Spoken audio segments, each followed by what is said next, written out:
Hello everyone. I realize it's late. It is almost 10 o'clock on Sunday night. I'm a late nighter, so I stay up late. So I still got a little bit I could be doing right now. But since it's Sunday, I thought we'd go to church because I had to skip out early today. But what I wanted to talk about with you guys tonight is fear. And I put a quote on my wall a while back. I meant to look it up, but I forgot. But it had to do with fear. And I have always been like a huge scaredy cat. Hi, ladies. And that's what I had kind of prefaced that quote with. I'm trying to find it on my computer. But I guess like what I'm really asking is, if you've been thinking about possibly joining LimeLight as a part of my team, but maybe you have some fear about that, then I kind of want to address that, but it could also be related to anything you do in your life when you experience fear. Because I have, like I said, I have always been a big scaredy cat. You can ask my mama. I used to sleep on the floor next to her at night because I was terrified of the dark. I still am scared of the dark, so where is it? Feel the fear and still persevere. Feel the fear and still persevere. And I feel like this change that I've made, hi ladies, I feel like this change that I've made, like especially with my job, like leaving 4-H and going to this new position with the radio station, has really helped me to realize that I am capable of way more than I thought that I was. You know, I guess I always thought I was going to be on this one track to, you know, do 4-H my entire life. I really did. It was a natural fit. And then God opened up a door for me to try something new. And I trusted Him and I prayed about it a lot. And I trusted Him to step through that door. And it's been hard. It has been hard. But it's been a really awesome experience. And I think that, you know, sometimes you need to go through these scary parts of your life to get to the even better part. That was something else, a quote that I had found too. I can't remember. For better to come. Hey Stacy, for better to come, good must stand aside. Good must stand aside for better to come along. That was said by Carl Jung. So a lot of times we settle for good rather than better. But hi Susan, we're going to church. I love you. So I think sometimes we settle for good because maybe we're afraid of what the better could involve. I don't know. But here's some questions that I have for you to ponder. Whether it's joining my team at LimeLight, or maybe there's something that God has placed on your heart that you're a little afraid to do. Here are some things that might cross your mind. What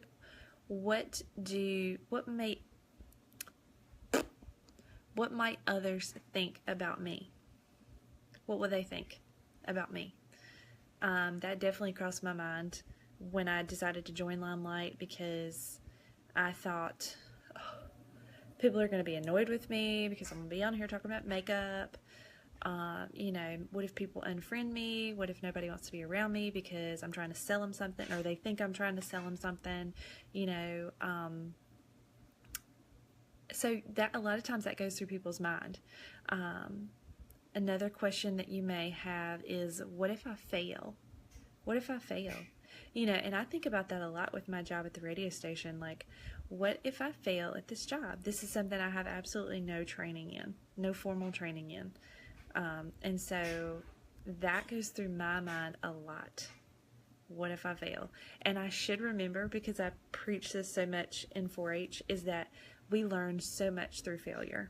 We learn so much. And there are already, things that I've experienced that I would consider maybe a little bit of failure, working at the radio station, and they have been great teaching experiences. So don't be afraid of failure. Another question is, oh, Stacy, you're sweet. You're very sweet. Thank you for saying that. Sometimes people, I guess this kind of goes with the first question that I mentioned about, what about what other people think? What if you have haters? Maybe, and sometimes people that don't believe in what you're doing, they may not necessarily be people that you're friends with. They may be family members. They may be really close friends. But you know what? I think I read this book, and one of the things that it said was that the people that are haters kind of test your level of commitment. And so I thought that was like, light bulb. So are you going to let those haters determine your success or your lack of success? They really are a measure of your level of commitment. So are you going to let them push you down, keep you down, or are you going to push through? Like it said, feel the fear and persevere. So just let that roll off your back and keep going, and you'll be successful. And this next question is really specific to people who might be considering doing LimeLight, is, are you afraid to go live? I honestly don't know what it feels like to be afraid to do this, because I have always felt comfortable speaking in front of people. So I cannot really answer that question, but I have, there are a lot of people that do LimeLight, and they are terrified to go live. And there are times, when I did my very first live, I was a little nervous because I'd never done it before, but you get so much more comfortable over time. So the more that you go live, the more comfortable you feel. Hi, Sarah. So going live, I feel like it's crucial for your business if you're doing something like this. And it's just something that you have to overcome if you are afraid to go live. But I love it. Like, it's become part of my routine. Sometimes I feel guilty if I haven't done it. Like, it's like kind of like missing a workout, but I actually would rather do this than a workout. So, and we all have things that we're self-conscious about. So, just know that everybody's with you. Okay. So I saw this on another Beauty Guides post, and it was about fear, and it's like, you can do this or you can do this. So if you are afraid, you have that fear, and you do nothing about it. So if you have fear that leads to inaction, that then leads to a lack of experience, which leads to ignorance, which in turn leads to increased fear. Hi, Tian. So let me say that one more time. So fear, if you have fear about something and you do nothing about it, so you have that inaction, that gives you a lack of experience in whatever it is you're afraid of, causes you to be ignorant about it, and then you have increased fear about whatever it is you're afraid of. Okay. Or you can, instead of doing nothing about it, you can take action. So you have that same fear, and you take action, you gain that experience, which then in turn gives you wisdom about that experience, that decreases your fear about that specific thing, and it increases your level of success.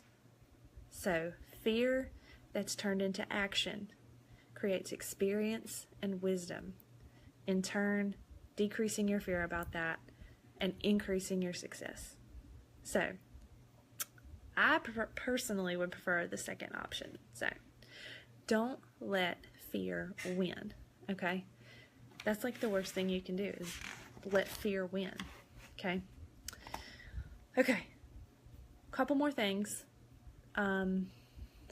God has so much to say on the topic of fear in the Bible, okay? So we're going to church now. Get your Bibles out.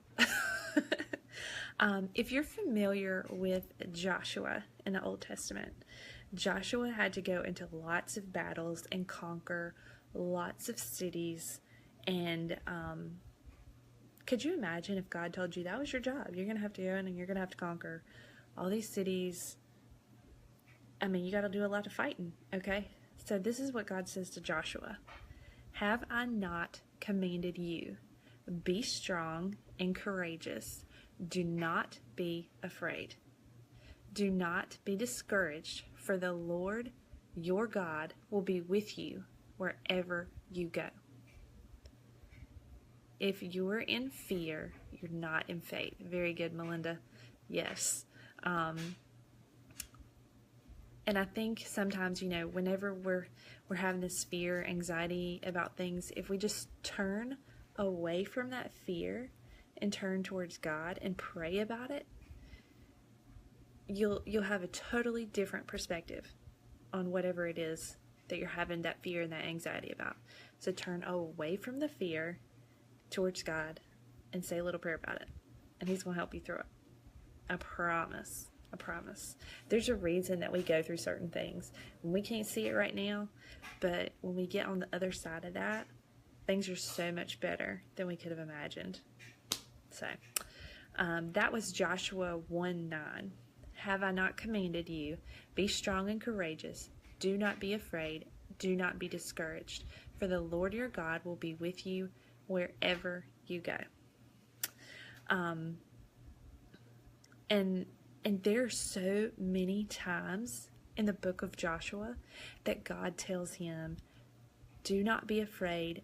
Be strong and courageous. Be strong and very courageous. He says it over and over and over because he wants Joshua to know that God will be with him whatever he goes through, wherever he goes, and he just doesn't want him to be afraid.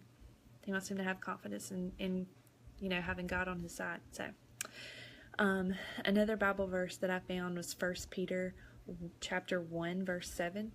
Cast all your anxiety on him because he cares for you. So that one's pretty plain and simple. I know a lot of people deal with anxiety. And so, like I said, if we can turn from that and turn to God, He's going to, you can lay that at the foot of the cross and He will take it away from you. And you may have to continually go to the foot of the cross. If it's something you really struggle with, just continually get in the habit of taking it to God, and He's going to take it away from you. That's what He does. So, hi, Lindsay. So I feel like those are great verses to live by. I'll leave you with one final quote that I found, which I feel like was kind of like a mic drop. Yes. I feel like with 4-H we have a lot of, I don't know if it's anxiety, but a lot of stress. And I think we can let that stress, even though I'm not a 4-H agent anymore, I've lived it for a long time, but we can let that stress overtake our lives. And, I think if we just take a moment to pray about it, then He's going to, He'll help us take a deep breath and get through it, and it'll be fine. So just keep that in mind whenever you're feeling like frazzled or, that sort of thing. So, okay, this last quote is by someone named Dr. Steve Maraboli, and I'll be quite honest with you, I don't know who that is, but God, you got this. That's right. So the last quote is this one by Dr. Steve Maraboli. I found it on Pinterest because I love Pinterest. They have lots of good quotes. It says, stop letting your fear condemn you to mediocrity. Okay. Are you living a mediocre life, or could you be so much better? I think sometimes we just kind of go through life, ho-hum, without realizing that we can do so much more. So don't let fear do that to you. So that's pretty much all. So y'all have a great night. Bye-bye.